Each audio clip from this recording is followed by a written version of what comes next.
I mean, that's one of the brilliance of the email system is you go in and you check the sent box and the inbox, and you suddenly have all the emails, correct? Right. They get taken off and stored in servers, and you've got 90,000 employees, and you've got... I know, I'm not asking to search. I'm asking to find one. They type in her email address. We could find, and we in fact are searching, we can find Lois Lerner's emails. And how long? How long would that take? I have no idea how long. Would it take a day? I just said I have no idea. Well, I just don't understand. You got a duly issued subpoena. If you were in the private sector and somebody was issued a subpoena and you didn't comply with it, what would happen to you? For this subpoena, the court would actually rule that it's far too... Oh, so you're going to make the determination. You're going to make you asked the question. Let me answer the question. In a court of law, if you provided that subpoena, a judge would not enforce it because... Wait, now stop right there. So you're going to be the judge. I'm not being the judge. I'm just telling you what would Yes, happen. yes, you are. You asked me... You have a duly issued subpoena. Are you or are you not going to provide this committee the emails as indicated in this subpoena? Yes or no? We have never said we wouldn't. I'm asking you yes or no. We are going to respond to the subpoena. No, sir. Yes, we are going to respond to the subpoena. I'm just telling you to respond fully to the subpoena. We're going to be at this for years, not months. That's the only thing I'd like to... And I don't understand that. Pardon? Just specific to item 1, Lois Lerner. Lois Lerner... Sir, are you or are you not going to provide this committee all of Lois Lerner's emails? We are already starting the process. Yes, we will do that. Yes, and then by when? When can we have that? I can only tell you it's going to take me, my group, I asked this question, just to get you the Lois Lerner emails, redacted, because you have to get them redacted, for examinations, appeals, and the... No. I'm just, Is that what the subpoena says? Would you like to hear the answer to that? No, I'd like to know if you're going to fully comply with the subpoena. Not your version of the subpoena, the actual subpoena. You asked me how long it would take to respond to the Lois Lerner emails. I'm explaining to you why it's going to take time, just to respond to the categories... I don't want you to redact it. I don't want you to take the certain categories that you want. That's not what this duly issued subpoena says. I'm telling you, just to supply the Lois Lerner emails, which we are going to supply for examinations. No. Can I answer the question? That's no, sir. When it says all emails, why are you qualifying that? Under what authority do you change this subpoena? I was not qualifying. You were asking how long it was going to take, and I was giving you an example of why it's going to take a long time, because we have to redact out of those emails all of the 6103 information. We're working very hard to get you the Lois Lerner emails. It's going to take us several weeks to get you the Lois Lerner emails for examinations, appeals. Wait. Why are you getting us for just it'd be easier to just give them to us all, right? I know it'd just take a lot longer because we have to redact the rest of them. They're there. We actually selected those because in a letter from the Ways and Means Committee also saying they need help, they focused on what they're looking for is those categories. So prioritizing, we said we'd provide both the gentleman with those categories. Expired. We're happy to provide you the rest of them. I'm yielding back, but this commissioner has no intention of fully complying with this duly issued subpoena. And here's the real kicker. Lois Lerner, who did this project from the pressure from the president and Democrat senators who did this project, she won't talk to us. She won't talk to us, and our witness today won't give us her emails, even though we subpoenaed them over 6 months ago. That's what, Mr. Chairman.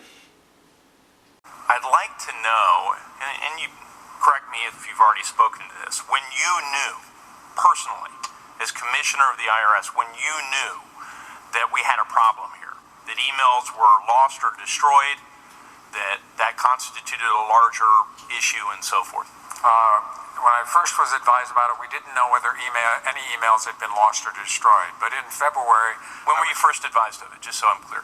February. In February, I was advised that there was an issue with her emails, and subsequently, in the same time I was advised about that, and there was evidence that there had been a hard drive crash, but nobody knew what the implications of that were in terms of whether any emails had been lost or whether the hard drive had been recovered. All I knew was advised in February was that there was an issue with the initial production review of emails once we had started looking at all of her emails, and that there was a hard drive crash and we needed to investigate what that meant.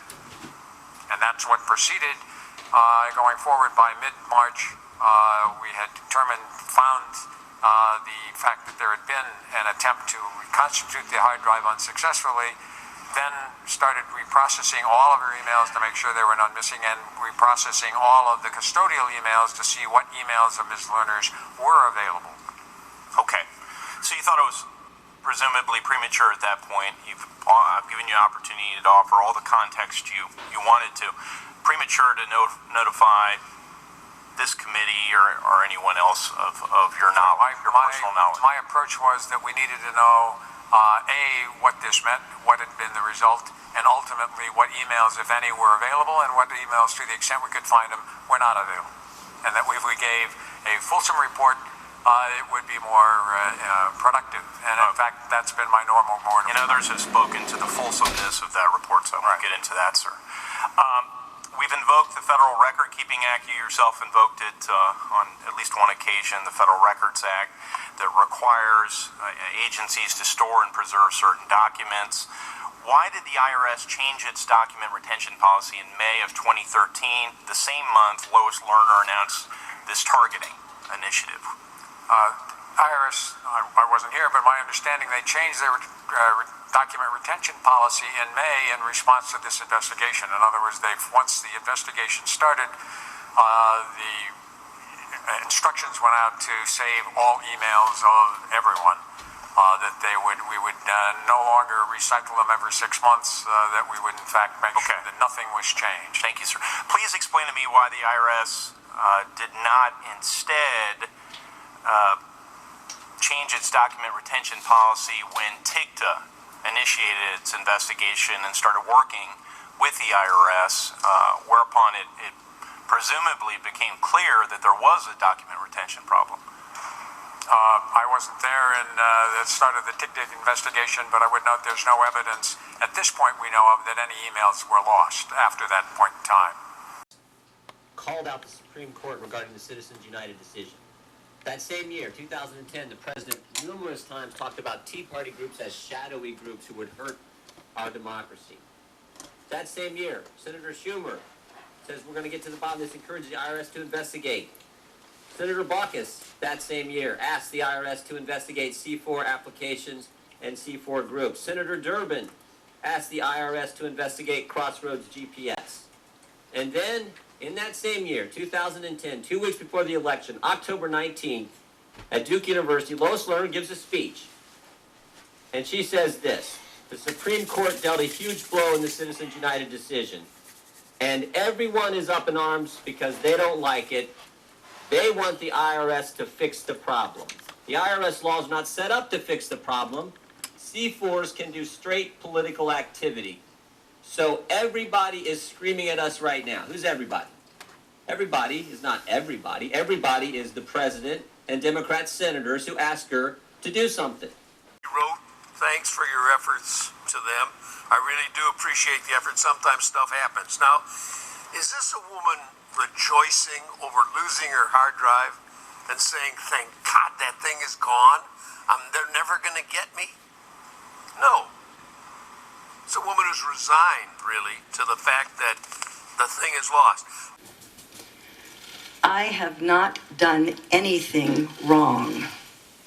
I have not broken any laws. I have not violated any IRS rules or regulations, and I have not provided false information to this or any other congressional committee. And while I would very much like to answer the committee's questions today, I've been advised by my counsel to assert my constitutional right not to testify or answer questions related to the subject matter of this hearing. After very careful consideration, I've decided to follow my counsel's advice and not testify or answer any of the questions today. Because I'm asserting my right not to testify, I know that some people will assume that I've done something wrong. I have not. One of the basic functions of the Fifth Amendment is to protect innocent individuals, and that is the protection I'm invoking today. Thank you. Chairman Camp sent a letter on this whole issue, and then 10 days later, so think about the duration of 10 days. 10 days is the ability to panic at the IRS, reflect, plan, talk, and execute. And there was a crash 10 days after the chairman's letter. Now I've got a slide. That's a fire, and inside that fire is a hard drive. I've got another slide.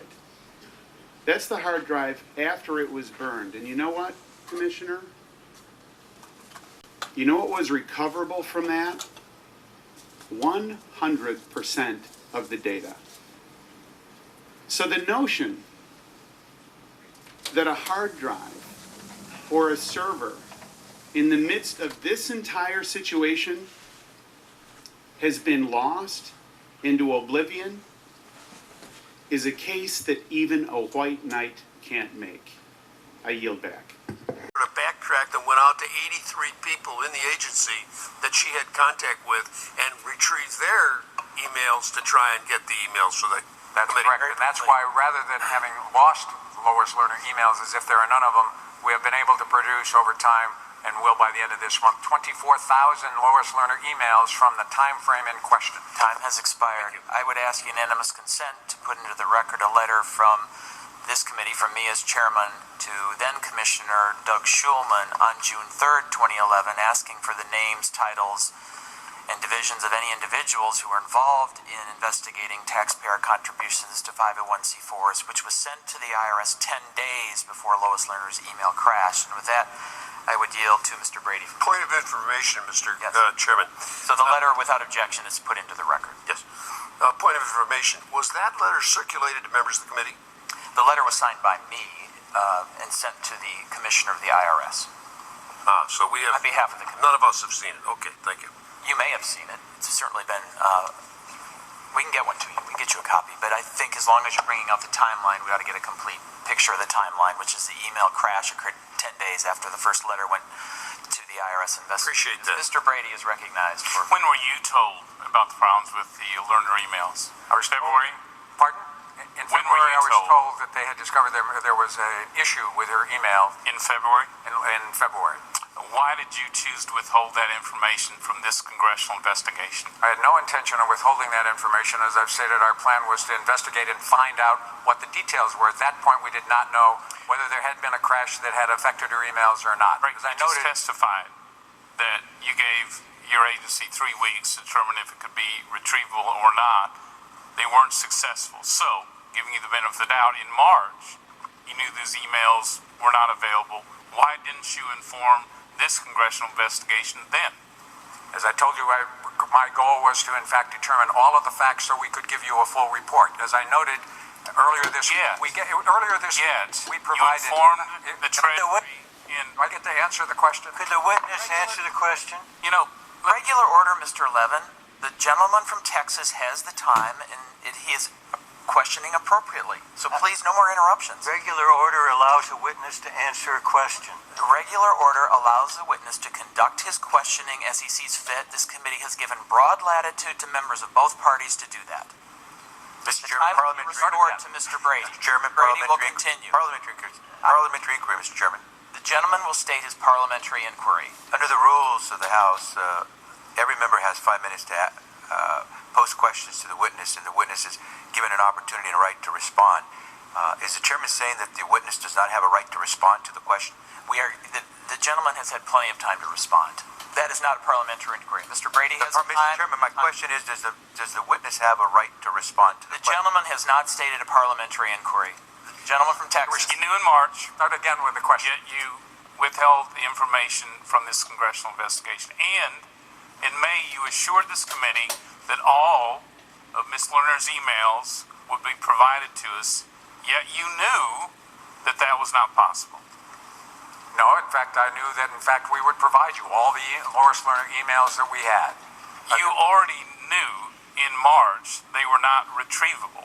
A, you didn't inform the congressional investigation. B, 2 months later you told us you would provide all the emails without limitations. And you knew you didn't have them. By March, I did not know that they were not retrievable, and in fact, You we have just retrieved testified We have retrieved Mr. 24,000 McDermott of those emails. that was the case. You knew. And in April, your agency informed Treasury about the problem, and Treasury agreed with you that Congress should be told as soon as it was able to. Yet you didn't provide the information.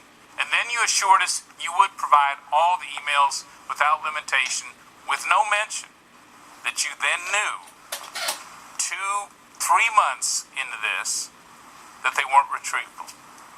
As noted, and I think your record should make it clear, all of this issue is a result of our providing you a public and fulsome document about this matter. So we have not been hiding Mr. from you. Commissioner, sending a letter months after you knew the emails were supposedly lost, withholding the information from the investigation. You were aware there was a congressional investigation. I wasn't aware there was an investigation. So you withheld the information. We did not withhold the information. You misled Congress in May when you said those emails would be provided. We have provided you the information, and it turns out you've had the information for some time. Mr. Commissioner, you did not tell me under oath that you told us in February and March and April and May that the information was lost. That was just what you said. Tell us that again. In February, March, and until April, I did not know if any information was lost. Yet, your agency had already in April communicated with Treasury Department about the problem. And the letter we have from Treasury says we agreed with the IRS that it should inform Congress as soon as it is able. That is the letter today that exactly disputes what you just told us under oath. Exactly disputes it. That letter from Treasury reveals and provides to you all of the Lois Lerner emails so that there is no issue that any Lois Lerner email Mr. provided to anyone Fitzpaine, outside. Assistant Secretary for Legislative Affairs, quote, Treasury agreed with the IRS that it should inform Congress as soon as it was able. Yet you did not. We actually have provided you the information. My goal was... You had not provided us any information. Well, in fact, we didn't learn till last week and then this week that you had supposedly lost the emails, not just from Ms. Lerner, but other persons of interest in IRS. There is no evidence that any of those emails have been lost either. And in fact, as I said earlier, my process has been to make sure that we had all of the Mr. facts when Commissioner, we provided them to you, so that in fact... Why, at this point, why should anyone believe you? The IRS denied for 2 years targeting of Americans based on their political beliefs. That wasn't the truth. They said it was a few rogue agents in Cincinnati. That wasn't the truth. You said you were targeting liberal organizations. That wasn't the truth. And then you assured us you would provide us all the emails in May, and that wasn't the truth. And today, you're telling us out of thousands of IRS computers, the one that lost the emails was the person of interest in an ongoing congressional investigation. And that is not the truth either. This is the most corrupt and deceitful IRS in the history. Time has expired. Mr. Lewis is recognized for 5 minutes. Mr. Commissioner, first of all, I want to thank you for your service. From Alistair M. Fitzpaine, Assistant Secretary for Legislative Affairs at the Department of the Treasury. Without objection, so ordered. Reserving my right to object? Yes, you may reserve your right to object. And I'll tell you why. I hope I read the letter from Mr. Fitzpaine, which said... That is the purpose of placing it in Okay, the I record. just want to continue with my... I know, and I want to continue with my reservation. The gentleman has reserved his And objection I want to tell you why. to letters from the administration. It says, in response to your questions, IRS informed Treasury in 2014 that Ms. Lerner's custodial email box appeared to contain very few emails prior to 2011. Treasury agreed with the IRS that it should inform Congress as soon as it was able to provide accurate and complete information, although Treasury ultimately deferred to the IRS on how to handle the matter. I withdraw my Mr. Chairman, are copies of those letters being distributed to the We're rest of making the- copies now. The committee just received these. Are pretty recent. So yeah, copies will be made available to every member of the committee. So without objection, so ordered. Mr. Ryan's recognized for 5 minutes. This is unbelievable. The apology that ought to be given is to the American taxpayer, not to a government agency that is abusing its power. I am sitting here listening to this testimony. I don't believe it. That's your problem. Nobody believes you. Come on now. The Internal Revenue Service comes to Congress a couple years ago and misleads us and says no targeting is occurring. Then it said it was a few rogue agents in Cincinnati. Then it said it was also on progressives. All of those things have been proven untrue. This committee sent a criminal referral of possible criminal wrongdoing just a month ago to the Justice Department. We've heard nothing. You bury in a 27-page letter to the Senate asking for them to conclude the investigation that you've lost Lois Lerner's emails during the time in question because of a hard drive crash. Monday, our investigators asked your agency whether any other hard drives crashed, and we learned that 6 other hard drives of the people we're investigating were involved. You didn't tell us that. We told you on Monday. On Monday. And what did you do with the information? Because we asked you. Right, and what did you do with that information? You told us on Monday because we asked you whether any other hard drives crashed. This is unbelievable. We answered You told us on May that you were going to give us all of Lois Lerner's emails, and you learned in February that this crashed. I did not learn in February it was a crash, and we told you on Monday. I'm not asking you a question. I'm just making a statement. My apologies. You are the Internal Revenue Service. You can reach into the lives of hardworking taxpayers, and with a phone call, an email, or a letter, you can turn their lives upside down. You ask taxpayers to hang on to 7 years of their personal tax information in case they're ever audited, and you can't keep 6 months worth of employee emails? And now that we are seeing this investigation, you don't have the emails. Hard drives crashed. You learned about this months ago. You just told us, and we had to ask you on Monday. This is not being forthcoming. This is being misleading again. This is a pattern of abuse, a pattern of behavior that is not giving us any confidence that this agency is being impartial. I don't believe you. This is incredible. I have a long career. That's the first time anybody has said that you do not believe me. I don't believe you. That's fine. We can have a disagreement. I'm willing to stand on our record. I'm willing to remind you that it was not buried in 27 pages. Most of that 27 pages is exhibits. When asked about the custodians, we advised you what being we knew, forthcoming, which we knew for one day. Being forthcoming is to say, I'm sorry. You know what, investigators, Congress who's investigating this about this? Let him answer the question. I didn't ask him a question. Yes, you did. Being forthcoming. The gentleman I control the time. Wisconsin. I control the time. I realize that disrupting a hearing, sort of. No, come on. No. People, but the gentleman from Wisconsin. I am not yielding time. I control the time. He has the time. Here's what being forthcoming is. Regular order. If we are investigating criminal wrongdoing, targeting of people based on their political beliefs, and the emails in question are lost because of a hard drive crash that is apparently unrecoverable, which a lot of IT professionals will question, and you don't tell us about it until we ask you about it, that is not being forthcoming. And that's true. I yield back the balance of my time. That's not true. The gentleman yields back. Our gentleman has yielded back his time. Thank you. Mr. Neal is recognized. Well, I'm actually going to let you answer Mr. Ryan's question. Go ahead. Right. Mr. Chairman, thank you very much. Commissioner, welcome. Let me start by saying I understand the suspicions of the majority upon hearing 2 years' worth of emails just disappeared. Put the shoe on the other foot. When Democrats were investigating the lies and the incompetence of the Bush administration, we would be in disbelief at this ineptitude as well. As we were, for example, when we learned that the Bush White House admitted that it lost nearly 5 million emails between March 2003 and October 2005 related to the allegations of the politically motivated dismissal of then U.S. attorneys. Fortunately, we can put suspicious minds at ease today.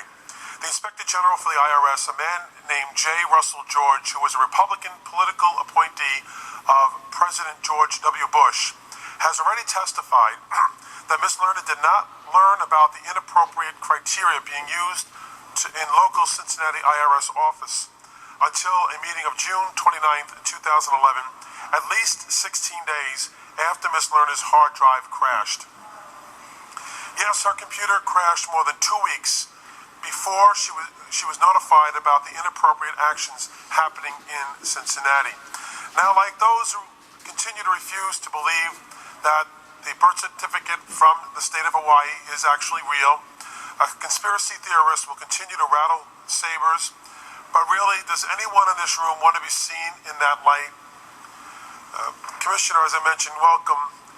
Today, the IRS has provided over 770,000 pages of documents involved in this investigation. Is that correct, sir? That's correct. And included in those thousands of pages of emails, PowerPoint presentations, and notes delivered to Congress over 9 months ago, wasn't there information that specifically mentions the crash of Ms. Lerner's computer? Yes, over time, starting in the fall and through the spring, the emails from Lois about her failure, her computer failure, and the emails about the attempts to restore it have all been provided to this committee. So the crash of Ms. Lerner's computer should come as no surprise. Well, no surprise if the majority were actually reading the documents that the IRS was sending up. You may not want to answer that question. Do you think American taxpayers would be upset to know that this phony investigation has already cost them over $16 million and counting, when the Republicans aren't even doing the basic due diligence of reading the documents that you are providing and sending to Congress? I wouldn't necessarily want you to answer that question either. Not answer that. Commissioner, or could it be that the majority, in their zeal for an Academy Award for the best outrage in a fake drama, are more upset that they were caught not actually reading the documents the IRS had sent up here, thereby proving that they are more concerned with the show trial than actually finding answers? And once again, I'm not going to ask you to answer that question. The Democrats in this committee have been outraged, as has been said over and over again, from the first day we heard about Ms. Lerner's apology to a tax conference. We are angered by any singling out of any tax-exempt application based on ideology, whether it be for progressive groups or Tea Party extremists. And contrary to what Mr. Ryan said, progressive groups were targeted as well. That's a false statement that he made. We led the charge for her to be fired. We have agreed to oversight hearings with a determined zeal to find answers. And for that reason, Mr. Chairman, in an effort to get to the truth, the next hearing on this matter should be with the Inspector General of the IRS, who has not been before this committee for over a year. Anything else would show that this committee is not using its time and resources seriously. With that, I thank the Commissioner for being here today, and I yield back the balance of my time. Thank you. The committee stands in recess until shortly after votes are concluded.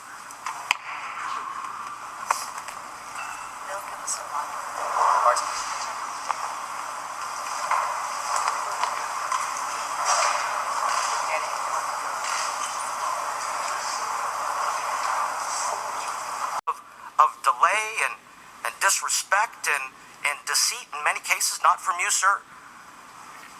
There's just no credibility. This is not good for our country. And my hope is that you can clean this up. But I got to tell you, I don't even have a question for you. This is amazingly awful. This is absolutely awful. This is not partisan. Just talk to your caseworkers, guys. This is not partisan. This is just Americans frustrated with an arrogance of an agency that is above the law in their opinion. You'll